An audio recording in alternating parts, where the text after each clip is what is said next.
South America का सबसे बड़ा देश ब्राजील, लगभग 21 करोड़ के आसपास पॉपुलेशन है। ब्राजील जिसमें आप अमेजन के फॉरेस्ट और अमेजन नदी को जानते हैं, उसी ब्राजील के राष्ट्रपति हुआ करते थे जायर बोल्सोनारो। फिलहाल यहां पर लूला की सरकार है। जायर बोल्सोनारो जब यहां पर राष्ट्रपति हुआ करते थे तब ये ट्रंप के बड़े समर्थक माने जाते थे। ट्रंप ने 17 से लेकर 21 तक राष्ट्रपति का पद संभाला था अमेरिका में, और 2022 तक तो जायर बोल्सोनारो भी राष्ट्रपति रह चुके थे। तो मतलब दोनों समकक्ष थे एक तरह से, बोल्सोनारो और ट्रंप। अच्छा, अब एक और चीज समझ लेते हैं। जहां तक बात हो ब्राजील की, तो ब्राजील G20 का सदस्य भी है, जैसे भारत G20 का सदस्य है, और ब्रिक्स का भी ब्राजील भी है ना। ब्राजील का जो पहला सदस्य है वो ब्रिक्स ही है। यहां पर जायर बोल्सोनारो के बाद में लूला दी सिल्वा की सरकार है। लेकिन अगर और पीछे उड़ करके देखते हैं तो लूला 2002 से 6 के बीच में भी ब्राजील के राष्ट्रपति रह चुके हैं। 6 के बाद में 22 में जाकर के वापस लूला सरकार में आए थे, काफी चर्चाएं हुई थी। लेकिन बात अगर जायर बोल्सोनारो की हो, तो बोल्सोनारो जब सत्ता में थे तब इन्होंने सत्ता में रहते हुए बहुत सारे विवादों में अपना नाम कमा लिया था। विवाद कैसे कैसे? जायर बोल्सोनारो से कई तरह के विवाद जुड़ते थे, जिनमें से पहला विवाद था चुनावों को लेकर के इनकी विचारधारा। ये कहते थे कि अगर एक बार ब्राजील में ढंग से गृह युद्ध छिड़ जाए तो उसके बाद में, मतलब गृह युद्ध छिड़ जाएगा तो सब चीजें सही हो जाएंगी। वोटिंग से कुछ नहीं होता, देश के अंदर कुछ नहीं बदलता, असल बदलाव तो गृह युद्ध से होता है। मतलब ये देश के अंदर युद्ध छिड़ जाए तो बढ़िया रहे, उससे राष्ट्रपति फर्नांडो के साथ 30,000 लोगों की मौत हो जाए। मतलब ये इस तरह की बातें खुलेआम बोलते हुए पाए जाते थे कि ये चुनाव वुनाव से कुछ नहीं होता, सत्ताएं बदलती हैं, गृह युद्ध होता है तो फिर कुछ लोग खत्म होते हैं। अच्छा, ह्यूमन राइट्स के बारे में जब इनसे पूछा जाता था तो ये कहते हैं कि जेल से खूबसूरत कोई जगह नहीं होती, जेल में कैदियों को बढ़िया से सजा मिलनी चाहिए, और मैं तो ये मानता हूं कि टॉर्चर करना चाहिए। टॉर्चर के मैं पक्ष में हूं, और अपराधियों का बढ़िया टॉर्चर किया जाना चाहिए। इससे इनके खिलाफ मानवाधिकार कार्यकर्ता खड़े हो जाते थे। महिलाओं पर बेहुदा और अश्लील टिप्पणियों के लिए ये जाने जाते थे। जैसे अपने ही एक सांसद के बारे में ये बयान कहते हुए पाए जाते हैं कि रोजरियो, मैं तुम्हारे साथ दुष्कर्म नहीं करना चाहता क्योंकि वो काफी गंदी दिखती है, वो मेरे टाइप की नहीं है, you are not worthy for sexual assault, ऐसा इन्होंने एक सांसद को कहा। मतलब इस तरह से ये महिलाओं पर मतलब अश्लील टिप्पणी, मतलब उनके साथ बदतमीजी करते हुए भी रिपोर्टेड है। टाइम मैगजीन ने इस खबर को उठाया भी था। अंतरराष्ट्रीय रिश्तों की बात करें तो ये बिल्कुल जैसे ट्रंप किसी के ऊपर भी कोई टिप्पणी करने से नहीं हिचकते, ये बिल्कुल वैसे ही थे। इनकी पत्नी 36 साल की थी। ऐसे ही जो इमानुएल मैक्रोन है वो यंग एज में है, लेकिन उनकी वाइफ 66 साल की हैं। तो किसी ने ये टिप्पणी इनकी तस्वीर के नीचे कर दी कि आपका और मैक्रोन का लगभग एक जैसा ही मामला है, उनकी बीवी बड़ी है, आपकी बीवी छोटी है, दोनों लगभग ऐसे ही हैं, मतलब इतना ज्यादा डिफरेंस है। तो ये उस पर लिखते हुए कमेंट करते हैं कि कृपया करके मैक्रोन को शर्मिंदा ना करो। मतलब कि ये अंतरराष्ट्रीय संबंधों में भी पार के आदमी थे। कोरोना पर तो भाई साहब इन्होंने जो जवाब दिए वो नेक्स्ट लेवल थे। ब्राजील दुनिया में दूसरा सबसे ज्यादा कोरोना में मौत देखने वाला देश बना था इनके काल में। इनसे पूछा गया तो कहते हैं कि यार कुछ तो लोग मरेंगे ही ना, कोरोना होगा तो कुछ तो लोग मरेंगे ही, इसमें क्या ही दिक्कत है। मतलब, और मैं बार बार इस सवाल को सुनकर बोर हो गया हूं, कितने लोग मरे, कितने लोग मरे, मरे थे यार, लोग ज्यादा थे तो मर गए, इसमें मैं क्या कर सकता हूं। तो ये इस तरह के बयान देने के लिए जाने जाते थे। लेकिन ट्रंप के गजब फैन थे, जबरे फैन थे ट्रंप के। दोनों के बीच में जब जब मुलाकात होती थी तो बात फुटबॉल के ऊपर होती थी, दोनों की टीम्स के ऊपर होती थी, कौन किसको पसंद करता है। इतने तक एक दूसरे को पसंद करते थे कि इन्हें लैटिन अमेरिका का, दक्षिण अमेरिका का ट्रंप कहकर पुकारा जाता था। मतलब जब ये व्हाइट हाउस पहुंचे थे तो लिखा गया था कि एक साथ दो ट्रंप बैठे हुए हैं, दोनों के विचार एक जैसे। अच्छा साहब, इनका कार्यकाल चला। ब्राजील में 2022 के चुनाव हुए। जैसे ट्रंप 17 से 21 तक बैठे रहे, 21 के बाद तक लोगों के मन में यह आने लगा था कि ट्रंप जो है, भाई ट्रंप हट करके बाइडेन आए थे, लेकिन जब ट्रंप सत्ता से जा रहे थे, बाइडेन सत्ता में आ रहे थे, उस समय पर ट्रंप के समर्थकों ने अमेरिका में कैपिटॉल हिल वाली हिंसा की थी। आपको याद होगा जब ट्रंप के समर्थक निकल करके कैपिटॉल हिल के ऊपर हिंसा करने पहुंच गए थे, रिजल्ट मानने से इनकार कर दिया था कि नहीं, हम ट्रंप को हटता हुआ नहीं मान सकते, बाइडेन को हम अपना राष्ट्रपति नहीं मानते, अगर आपको यह चीज याद हो। इन भाई साहब ने उसी से प्रेरणा ली, 2021 में अपने चाहने वालों से कहा कि देखो 2022 में ईवीएम से वोटिंग होगी तो मेरे खिलाफ वोटिंग हो सकती है, क्योंकि जो इलेक्शन कमीशन है वो मेरे खिलाफ है। जबकि ये सिटिंग प्रेसिडेंट था 2021 में। लेकिन कोरोना इसे संभला नहीं। इसे समझ में आ गया कि जनता मेरे खिलाफ है और अपोजिशन मेरे खिलाफ गजब माहौल बना रही है। 2021 में अपने समर्थकों से पहले ही ये कह देते हैं कि 2022 के जब चुनाव होंगे ना, हो सकता है मेरे खिलाफ नतीजे आए, उन्हें मानना मत, क्योंकि ईवीएम में गड़बड़ हो सकती है। अगर पर्ची से वोट डले तो मैं जीत जाऊंगा, ईवीएम के साथ गड़बड़ हो सकती है। मुझे कुछ भारत की राजनीति सी उस समय के दौर में याद आई थी कि इस तरह की घटनाएं हमारे देश में भी ईवीएम के साथ चल रही थी।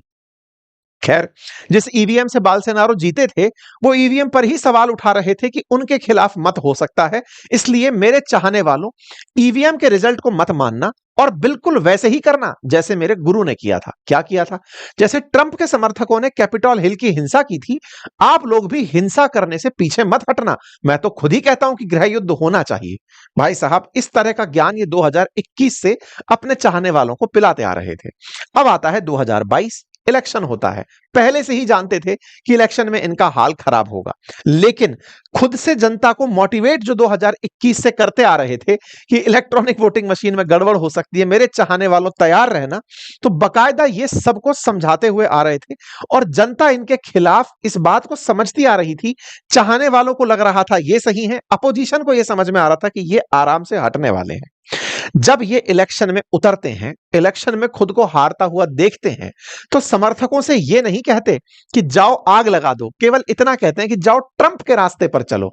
ट्रंप का रास्ता बोले तो कैपिटॉल हिल को आग के हवाले कर दो। वैसे ही इनकी राजधानी ब्राजीलिया के अंदर जो सरकारी इमारतें, संसद, सुप्रीम कोर्ट, उनके आग के हवाले कर दो।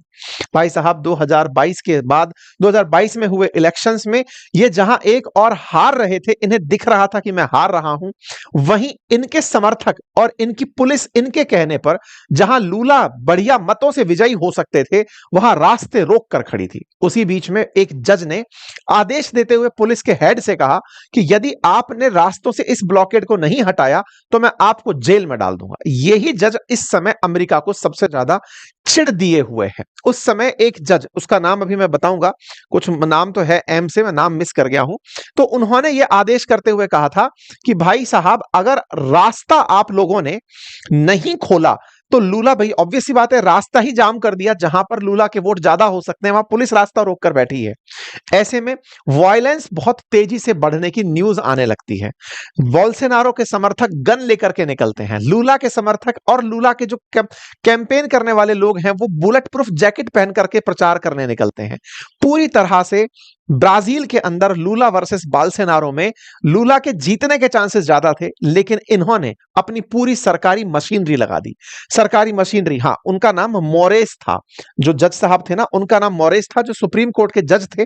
उन्होंने आदेश दिया था कि रोड ब्लॉक लिफ्ट को अगर नहीं हटाया गया तो मैं पुलिस के चीफ को जेल में डाल दूंगा, क्योंकि ये जो रोड का ब्लॉकेट लगाया हुआ है, लोग वोट देने नहीं जा पा रहे हैं, इसको खोलो तभी जाकर के मैं आगे चीजें चलने दूंगा। तो इन जज साहब ने एक तरह से उस समय फेयर इलेक्शन कराने का खूब प्रयास किया था।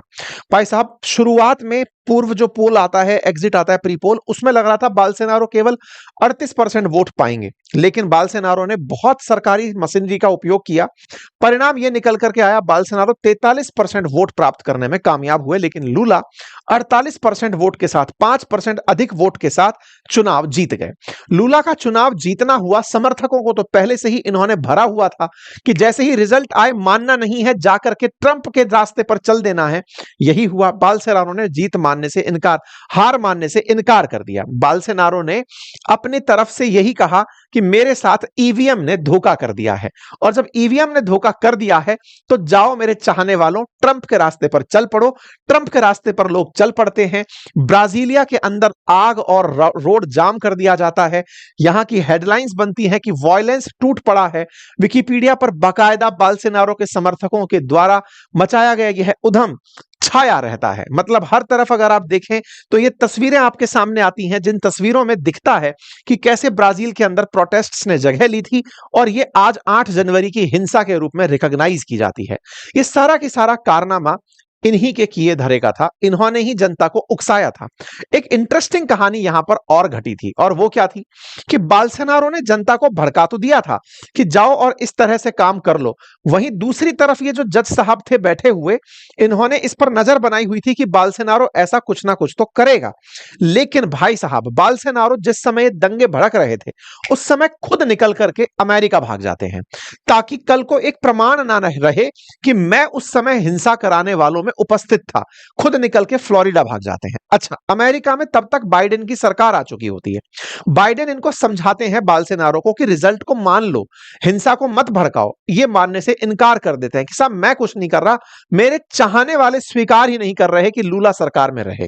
कोई बात नहीं साहब, बाल्सेनारो फ्लोरिडा के लिए निकल जाते हैं 31 दिसंबर को, और इनके चाहने वाले 8 जनवरी के दिन पूरा आग मचा देते हैं। 8 जनवरी 2023 को बढ़िया हिंसा होती है ब्राजील के अंदर। यूएस कैपिटल जो अटैक हुआ था, बिल्कुल उससे मिलती जुलती हिंसा इसे कंसीडर किया जाता है। सबको यह समझ में आ जाता है कि पहले से वो 1 साल पहले से कह रहे थे, उनकी जनता ने उन्हीं के आदेश की पालना में यह सब किया है। सुप्रीम कोर्ट इस बात पर पूरी तरह नजर बनाए हुए थी। फाइनली लूला चूंकि इलेक्शन जीत चुके थे, तो चीजों को वापस लेकर आना था। अच्छा साहब, इस बीच में बाल्सेनारो जब फ्लोरिडा में थे, वहां जाकर के वो अपने लिए लॉबिंग करने लग रहे थे कि भाई मुझे वापस सत्ता में बिठाओ, मेरे साथ फ्रॉड हुआ है, जबकि जनता ने वास्तविकता में इनसे तंग आकर इन्हें सत्ता से हटाया था। ये मार्च 2023 में वहां से लौट कर आते हैं। इन्हें समझाया जाता है कि अगर आप देश छोड़कर भाग गए तो फिर कभी राजनीति में एंट्री नहीं कर पाओगे, आप जाओ। और कुछ लोग जिन्होंने 43% आपको वोट दिए हैं, वो लोकल इलेक्शंस में ही सही आपका साथ तो देंगे। आप जाइए और वहां जाकर के अपने लिए मत जुटाइए। ये वापस आते हैं और 500 से अधिक जगहों पर जहां पर मेयर के इलेक्शन होने हैं, वहां पर अपने कैंडिडेट उतारते हैं। उनमें से कुछ लोगों को जीतने का भी मौका मिलता है। लेकिन इस बीच में सुप्रीम कोर्ट पूरी तरह से नजर बनाए हुए थी, उन्हीं मोरोस के नजर में। मोरोस पूरी तरह तैयारी करके बैठे थे कि तुम जब आओगे तुम पर मैं केस खोलूंगा, और इसी बीच में वो अपना केस ओपन कर देते हैं। लेकिन यहां पर क्या होता है, बाल्सेनारो के सुपुत्र हैं एदुआर्दो बाल्सेनारो, ये खुद उधर से निकल करके, भाई ये सारा की सारा खेल जो है इनके खिलाफ केस खोलने का, ये इन दिनों निकल करके आता है।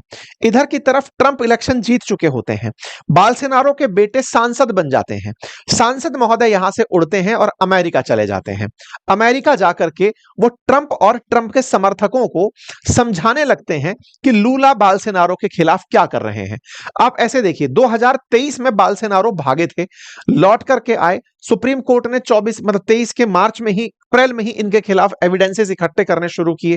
काफी दिन से सुनवाई चली, सारी तरह से कन्विक्शन होता रहा। इधर की तरफ 24 के आते आते ट्रंप सत्ता में वापस आ जाते हैं। ट्रंप सत्ता में वापस आ जाते हैं तो फ्लोरिडा से उड़कर ये जो बाल्सेनारो के बेटे हैं, ये पहुंच जाते हैं ट्रंप के पास और वहां जाकर उनकी लॉबिंग करते हैं। अमेरिका में लॉबिंग करना यानी अपने समर्थन में लोगों को जुटाना एक पेशा बन चुका है। तो ट्रंप को बकायदा समझा लेते हैं कि देखो, बाल्सेनारो तो आपका मित्र था, मित्रता की सजा भुगत रहा है, लूला आपके खिलाफ इस तरह की प्रतिक्रियाएं दे रहा है। ट्रंप उसके समर्थन में खुल के वापस आ जाते हैं। लेकिन इधर की तरफ जज साहब ने ठान लिया था कि बाल्सेनारो को सजा देनी है। जब यह बात ट्रंप को समझ में आती है कि बाल्सेनारो के खिलाफ कुछ होने वाला है, ट्रंप 50% टैरिफ अनाउंस कर देते हैं। पता चलता है कि बाल्सेनारो के बेटे ने कहकर ट्रंप से 50% टैरिफ लगवाया था। मतलब इस तरह से समझकर देखिए कि एक राष्ट्रपति जिसका बेटा अमेरिका जाकर के खुद के देश के लिए टैरिफ मांग कर आता है कि साहब हमारे ऊपर टैरिफ लगा दो ताकि लूला झुकेगा, लूला के खिलाफ जनता में माहौल बनेगा, कि ये आपको मना नहीं पाया। आप सोचकर देखिए कि बाल्सेनारो का पुत्र हो या बाल्सेनारो, ये किस तरह के राष्ट्रभक्त होंगे जो खुद पर लगे हुए टैरिफ को खुशी में मानते होंगे। मतलब जिस देश के लिए चुनाव लड़ रहे हैं, जिस देश के राष्ट्रपति बनना चाहते हैं, उस देश पर अगर कोई आपात स्थिति आ जाए तो उसको सेलिब्रेट कर रहे हैं। कहीं ना कहीं आपको इस पूरी घटना में भारत की राजनीति भी पैरेलल चलती हुई दिमाग में चल रही होगी कि ऐसा तो कुछ कुछ हमारे देश के अंदर भी देखने को मिलता रहता है। अमेरिका के साथ हमारे जो व्यवहार हैं, उनमें किस तरह से राजनीति का योगदान है, वो सब विजिबल होता है। खैर, लूला इस बात को बढ़िया से समझ जाते हैं, जनता को समझाते हैं, निकल कर जाते हैं कि अब चाहे अमेरिका 50% ही टैरिफ लगा दे, हम उसके ऊपर बदले की कार्रवाई करेंगे, हम उस पर टैरिफ लगाएंगे। ये निकल कर आते हैं और कहते हैं कि मैंने अपनी खुददारी इस तरह नहीं बेची है कि ट्रंप मेरे ऊपर टैरिफ लगाएं और मैं बैठकर देखता रहूं। मैं अमेरिका पर टैरिफ लगाऊंगा। हम झुकने वाले नहीं हैं, हम किसी के आगे पैर नहीं टिकाएंगे। बस इसी बात के साथ में लूला और लोकप्रिय होते चले जाते हैं। अमेरिका और ब्राजील के जो रिलेशंस हैं उसमें अमेरिका ट्रेड सरप्लस में रहता है। ब्राजील को सामान बेचकर अमेरिका पैसे कमाता है। ऐसे में अमेरिका ने टैरिफ लगाकर खुद के पैर पर ऑलरेडी कुल्हाड़ी मारी थी। लूला ने तो उसको और एक स्टेट ऊपर पहुंचा दिया। खैर, ट्रंप 50% टैरिफ के साथ इनके ऊपर चालू हो जाते हैं। यहां पर यूएस के जो जज साहब हैं, जो जज साहब हैं ब्राजील के, वो उनके ऊपर सैंक्शन 50 साल की सजा 27 साल की सजा सुनाते हैं। अमेरिका की तरफ से उन जज साहब के खिलाफ जो ये सजा सुना रहे थे उनके खिलाफ सैंक्शन लगा दिया जाता है। कहा जाता है कि वहां पर जो ब्राजील के सुप्रीम कोर्ट के जज हैं अलेक्जेंडर जी मोरेस, जिन्होंने बोल्सोनारो को सजा सुनाई है, हम उस पर ह्यूमन राइट के अब्यूज करने का, सीरियस अब्यूज होने का, उसके ऊपर प्रतिबंध लगाते हैं। अब आप इससे अंदाजा लगाइए, व्यक्ति विशेष तक को अमेरिका टारगेट कर रहा है।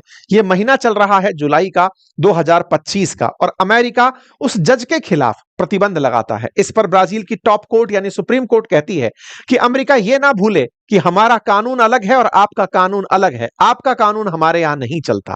बस उसी सुप्रीम कोर्ट ने आज बोल्सोनारो को सजा सुना दी है, 27 साल जेल की सजा, और कहा कि तुम 2060 तक चुनाव नहीं लड़ पाओगे। हालांकि बोल्सोनारो के समर्थकों का कहना है कि लूला ने खुद पूरी तरह से सुप्रीम कोर्ट को सेट किया हुआ था। पर चाहे जो भी हो, फिलहाल के लिए ट्रंप के सामने बोल्सोनारो को जेल में भेज देना लूला की हिम्मत की तारीफ करवाता है। लूला ने जिस तरह से सब और स्थितियों को निकालते हुए ट्रंप के सामने, जब यह जानता है कि वो 50% टैरिफ लगा चुका है और भी लगा सकता है, फिर भी जेल डाल करके निश्चित ही एक बेहतरीन लीडरशिप का परिचय दिया है। आप लोग इस विषय पर क्या सोचते हैं? अपनी राय जरूर रखें, लेकिन ट्रंप इस बात पर नजर बनाए हुए हैं। बोल्सोनारो ने अपनी तरफ से जो भारत का जैसन मिलर था, जो भारत ने लॉबिस्ट भेजा हुआ है, उसको भी अपनी तरफ वो किया हुआ है, साथ में लिया हुआ है कि वो भी भाई उनके समर्थन में थोड़ा माहौल बनाए। देखना होगा। अमेरिका की तरफ से तो बयान यही आया है कि अब हमें इस पर क्या कार्रवाई करनी है, हम उस पर विचार कर रहे हैं। बाकी आप लोग इस विषय पर क्या सोचते हैं जरूर बताइएगा। चैनल पर नए हैं तो सब्सक्राइब कर लीजिए। बाकी हमारे कोर्सेज बातें बाजार की एप्लीकेशन और अपनी पाठशाला पर उपलब्ध हैं, उन्हें सब्सक्राइब कीजिएगा। अगर आपको जरूरत लगे तो उनमें से कुछ कोर्सेज को आप एक्सेस करके देखिए, डेफिनेटली वो आपके लिए लाभदायक सिद्ध होंगे। फिलहाल के लिए इतना ही। अपना ख्याल रखें। बहुत बहुत धन्यवाद।